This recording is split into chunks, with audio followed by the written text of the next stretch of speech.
মতিউর রহমান রেন্টুর কথাটা আবারও বলি মাসুক ভাই, মতিউর রহমান রেন্টু বলেছে শেখ হাসিনা মিস্টার ওয়াজেদ মিয়ার সাথে বৈবাহিক সম্পর্কে লিপ্ত ছিল, কিন্তু সেটা হচ্ছে কাগজ কলমে। মূলত তিনি ফিজিক্যাল রিলেশন করেছেন আপনার আরেকজনের সাথে, মৃণাল কান্তি কুন্ডুর সাথে, আওয়ামী লীগের মৃণাল কান্তি কুন্ডুর সাথে।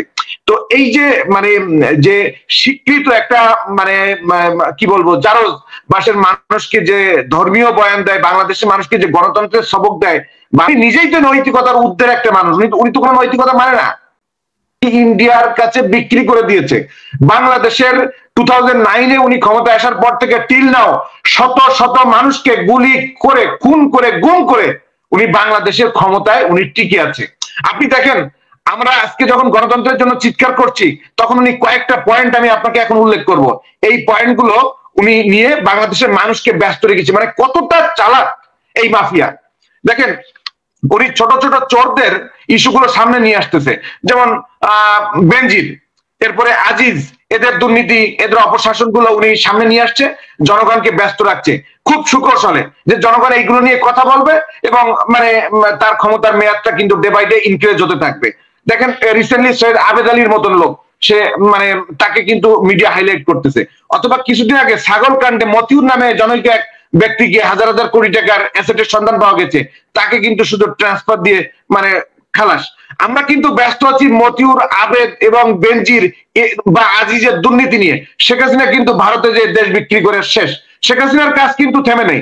আমরা জনগণ, আমরা যারা সাধারণ পাবলিক, আমরা কিন্তু মৌজ মাস্তি করতেছি যে জাত গেল দেশটা আমার রসতলে গেল, লুটপাট করে শেখ হাসিনা সব খেয়ে ফেলতেছে।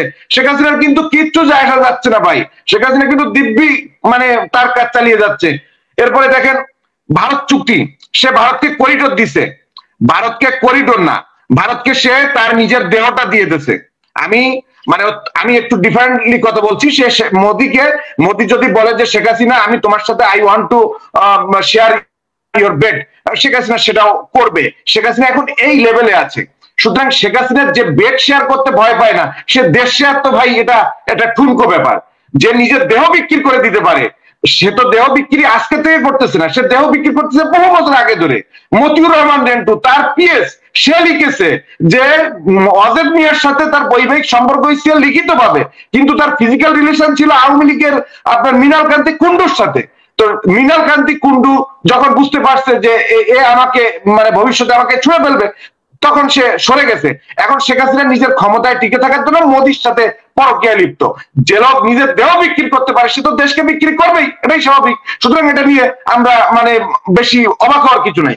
এরপরে দেখেন শেখ হাসিনা কতটা চালাক, সে কোটা বিরোধী আন্দোলনকারীদের সামনে নিয়ে আসছে এবং কোটা বিরোধী আন্দোলনকারীদের আন্দোলন করতেও দিচ্ছে এবং রাষ্ট্রীয় যন্ত্রকে ব্যবহার করে, কোর্টকে ব্যবহার করে সে মানে হুমকি দিচ্ছে। অর্থাৎ বিচারপতি ওবায়দুল হাসান শাহীন বলেছেন যে কোটা বিরোধীরা কেন আন্দোলন করে, আই ক্যান নট আন্ডারস্ট্যান্ড, যেটা আমি গত টকশোতে বলেছিলাম।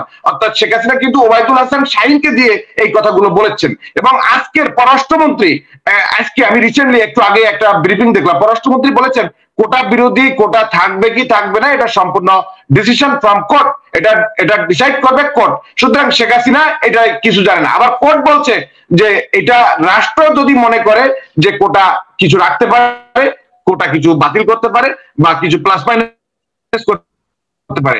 মানে কোর্ট ঠেলে দিচ্ছে শেখ হাসিনার দিকে, আর শেখ হাসিনা ঠেলে দিচ্ছে শেখ হাসিনার গুন্ডা পান্ডা চালা মানে চিটার বাটপার যে মাফিয়া গুলো আছে, এরা ঠেলে দিচ্ছে কোর্টের দিকে।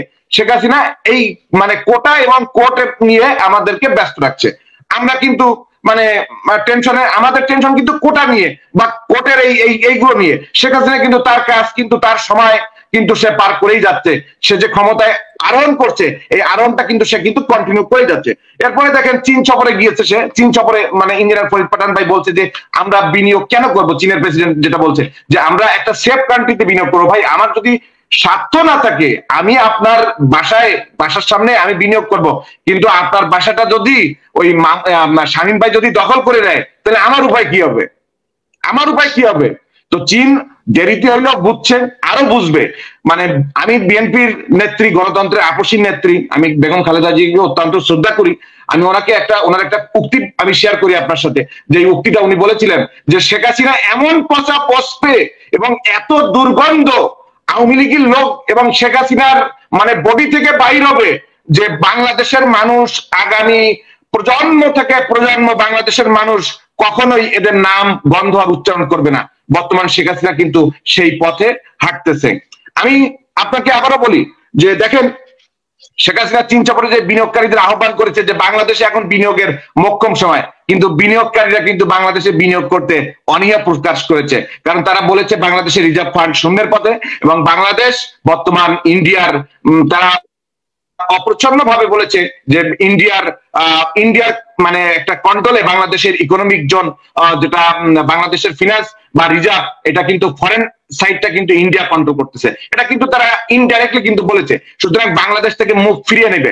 আপনি দেখেন ইউরোপীয় ইউনিয়ন বা পশ্চিমা বিশ্ব আমেরিকা, তাদের কিন্তু স্ট্র্যাটেজিটাও কিন্তু চেঞ্জ হয়েছে। তারা শেখ হাসিনার সাথে অত্যন্ত হাসি মুখে মিষ্টি মুখে কথা বলতেছে, কিন্তু তারা অপেক্ষা করতেছে খালেদা জিয়ার সেই উক্তির মতো যে এমন পচা পস্পে এত দুর্গন্ধ বেরোবে যে আওয়ামী লীগের লোক দেখলেও মানে মানুষ অন্য রাস্তা খুঁজবে, যে এই রাস্তায় একটা আওয়ামী লীগের একটা নিকৃষ্ট জানোয়ার গেছে, একটা জানোয়ার আওয়ামী লীগের একটা জানোয়ার সন্তান যার নেতৃত্বে শেখ হাসিনা, সেই গেছে এই রাস্তায়। সুতরাং ওই রাস্তায় আমি যাইবো না। এটা বাংলাদেশের জনগণ দেখতে পাবে, আপনি মাসুক ভাই আপনিও দেখতে পাবেন, আমি ফ্রান্সে বসে আমিও দেখতে পাবো।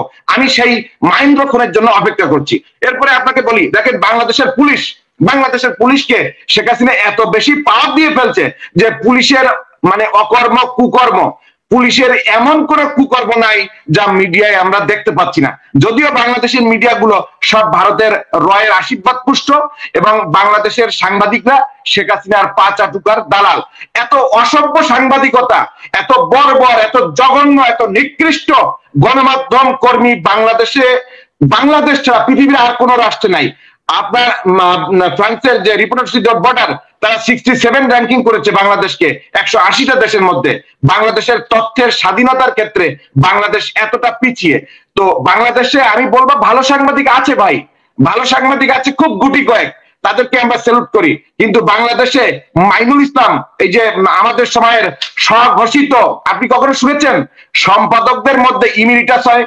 আমি তো ইউনিভার্সিটিতে পড়ছি, আপনারা পাবলিক ইউনিভার্সিটিতে পড়ালেখা করছেন, আপনারা জানেন যে প্রফেসর ইমিরিটিয়াস তাকেই বলা হয় যিনি একজন সিনিয়র প্রফেসর, রিটায়ারমেন্টের পরেও অত্যন্ত তার গবেষণা, তার জ্ঞান দেশকে অনেক কিছু দিতে পারে। দেশীয় এবং আন্তর্জাতিক পরিমণ্ডলে যার গ্রহণযোগ্যতা রয়েছে, এরকম ব্যক্তিকে একটা অনারেবল পোস্ট দেওয়া হয় যাকে বলা হয় প্রফেসর এমিরিটাস। বাংলাদেশে একমাত্র রাষ্ট্র যে রাষ্ট্রে সাংবাদিকদের মধ্যেও ইমিরিটাস এডিটরের জন্ম হয়, বাংলাদেশের একমাত্র সেই রাষ্ট্র যে রাষ্ট্রে সেই এডিটরকে আবার শেখ হাসিনা তার প্রেস সেক্রেটারি হিসেবে নিয়োগ দেয়। আমি নামটা এর আগে বলেছি, মইনুল ইসলাম, আপনার আমাদের সময় রিপোর্টার। তো এরকম বাংলাদেশকে এই যে বাংলাদেশের গণমাধ্যম কর্মীরা বাংলাদেশকে ধ্বংস করে ফেলতেছে। আজকে সত্যকে মানুষ জানতে পারতেছে না। স্বাধীন একটা সত্য তথ্য যদি আজকে জানার দরকার, আজকে মানুষ সার্চ করবে কোথায়? আজকে আপনার এই টকশোটা এই মুহূর্তে শত শত মানুষ কেন দেখতেছে জানেন? বাংলাদেশের মিডিয়ার প্রতি মানুষের বিশ্বাস নাই। আপনি দেখেন আপনার এই ইউকে কসবা টিভির মতন আরো তো অনেকগুলো চ্যানেল মানে বিভিন্ন ভাবে আছে, কিন্তু মানুষ কিন্তু ডে বাই ডে এই আপনার চ্যানেল বা আরো এক্সওয়াইজেড এই চ্যানেলগুলো থেকে যুক্তেছে। বাংলাদেশের মানুষ কিন্তু ওই ইত্তেফাক, প্রথম আলো, কালের কণ্ঠ এইগুলোকে আস্তে আস্তে ছুঁড়ে ফেলে দিচ্ছে, জাস্ট টয়লেটের টিস্যুর মতো। সময় আসতেছে আরো ফেলবে এই অসভ্য, এই স্বাধীন সাংবাদিকতা, পাঁচাটুকার সাংবাদিকতা, যারা মিথ্যা গণতন্ত্রের জন্য, গণতন্ত্র হত্যাকারী এই সাংবাদিক সমাজ একটা বড় অংশ এই শেখ হাসিনার চাটুকারিতা করে বাংলাদেশকে করপ রাজ্যে পরিণত করছে। যারা ভারতের টাকা খায়, শেখ হাসিনার চাটুকারি করে বাংলাদেশের জনগণের সাথে বিশ্বাসঘাতকতা করছে, এই সাংবাদিকদেরকে আমি ধিক্কার জানাচ্ছি আপনার এই টকশোর মাধ্যমে। এরপরে দেখেন বাংলাদেশের পুলিশ বাহিনীকে শেখ হাসিনা এমন ভাবে ব্যবহার করছে যে পুলিশকে নিজের ক্ষমতার চাইতে পুলিশকে বেশি পাওয়ার দেওয়া হয়েছে। আজকে পুলিশ, বাংলাদেশের একটা ছোট্ট একটা শিশু পুলিশকে দেখলে আটকে ওঠে, অথচ উন্নত বিশ্বে আমরা দেখতে পাই পুলিশ হচ্ছে বন্ধুর মতো। পুলিশকে হওয়া উচিত ছিল বন্ধু সুলভ আচরণ করবে। আমার মা বোনকে, আমার বিরোধী দলের অসংখ্য নেতা কর্মীকে পুলিশ যেভাবে মানে নির্যাতন করে, রাতের আধারে যে রাতে 1টা-2টার সময় ঘর নক করে বলে যে আপনার স্বামী কোথায়, ঘরের ভিতর থেকে আওয়াজ আসে আমার স্বামী তো বাসায় নাই, কই আপনার বাসা আমি সার্চ করব। সার্চ করার ক্ষেত্রে যে তারা মানে যে বাংলাদেশের যে মানবাধিকার সেটা লঙ্ঘন করছে। আমরা এমনও অনেক সংবাদ পাচ্ছি যে সার্চ করার অন্তরালে যে তারা মা বোনদের স্লিপার হানি করছে। এবং মিডিয়াতে আসতেছে যে তারা মানে গ্রেপ্তার করার পরে তারা কোর্টের মধ্যে জিম্মি করে নিজের মানে আসামির ওয়াইফকে ধর্ষণ করার জন্য চেষ্টা করতেছে। আমরা সেই বাংলাদেশে বাস করি যেখানকার পুলিশের বিরুদ্ধে যেখানে বন্ধু হওয়ার কথা ছিল তারা এখন ধর্ষণকারী রূপে আবির্ভূত হয়েছে। নিশ্চয়ই আপনি তাদেরকে বলবেন যে তারা খুব ভালো পুলিশ। অন্তত বাংলাদেশের মানে আমি একটা সচেতন নাগরিক হিসাবে, যেহেতু আমি বাংলাদেশের একজন মানুষ, আমার সামাজিক দায়বদ্ধতা রয়েছে গণতন্ত্রের পক্ষে, মানবাধিকারের পক্ষে, আমি বলবো এই পুলিশকে আপনারা বয়কট করুন।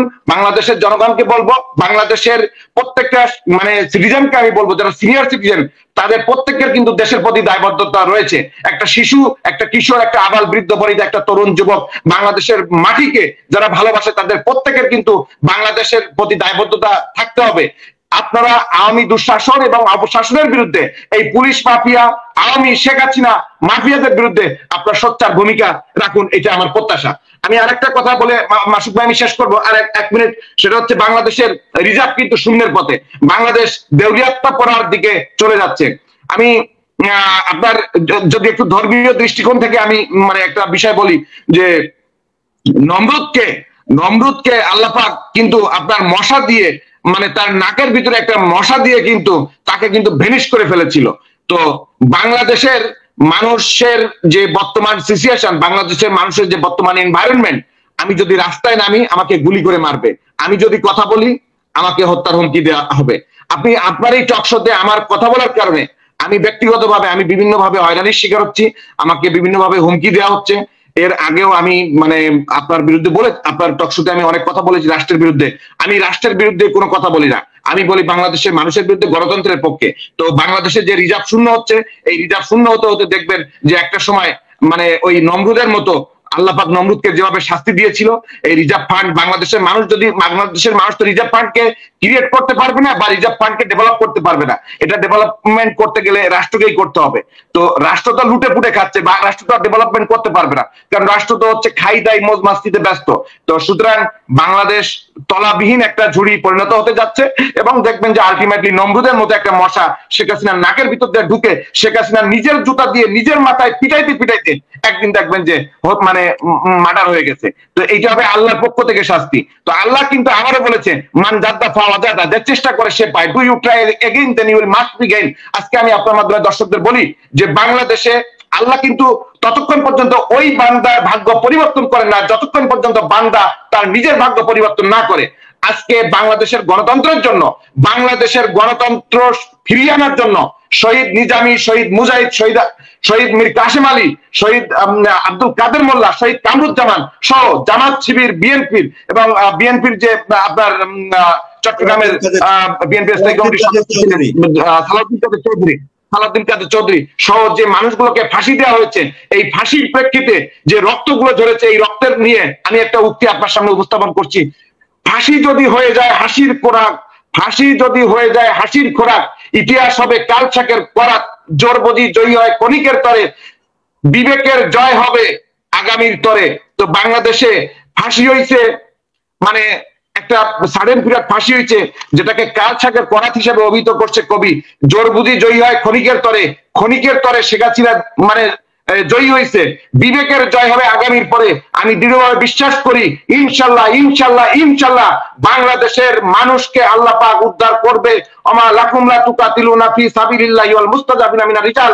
বাংলাদেশের মানুষের চিৎকার আল্লাহর আরশ পর্যন্ত চলে গেছে এবং আল্লাহ সবকিছু অবজারভেশন করতেছে, এবং অচিরেই বাংলাদেশের মানুষ, সূরা আদ-দুহায় আল্লাহ বলেছেন, হতাশ হয়ো না, হতাশ হয়ো না, নিরাশ হয়ো না, অচিরেই তোমার প্রভু, তোমার রব তোমাকে সুসংবাদ দেবে।